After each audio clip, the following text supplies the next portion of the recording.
You and your friend see a dog. Will you say 犬はいる or 犬がいる?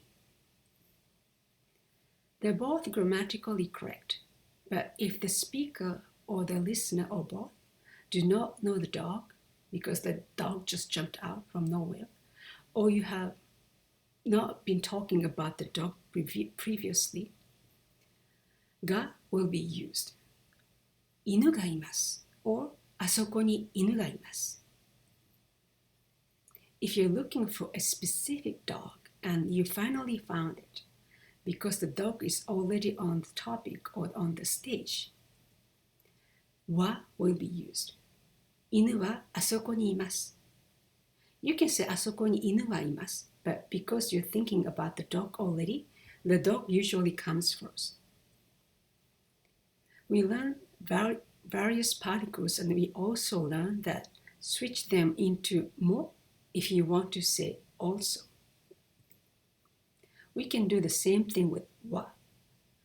We can change other particles into wa if you want to say that this is the topic or this is what we were talking about before.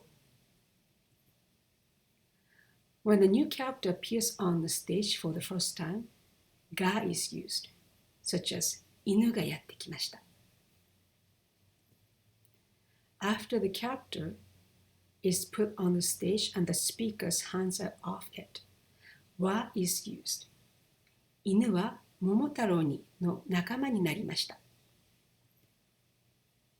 This is similar to the English a and the. When a new character is introduced, the speaker will mention a dog, and later refers to the dog until the end of the story. The difference is English a and the rule is grammatical, and once it is turned into the, it is always the. But Japanese wa can go back to ga anytime when the speaker wants to emphasize its existence or how actively it moves. Keep in mind that just like mo, when you switch to particle wa, keep the original particles and add wa unless they're ga and o, and wa, of course. Ni wa, de wa, no wa, to wa.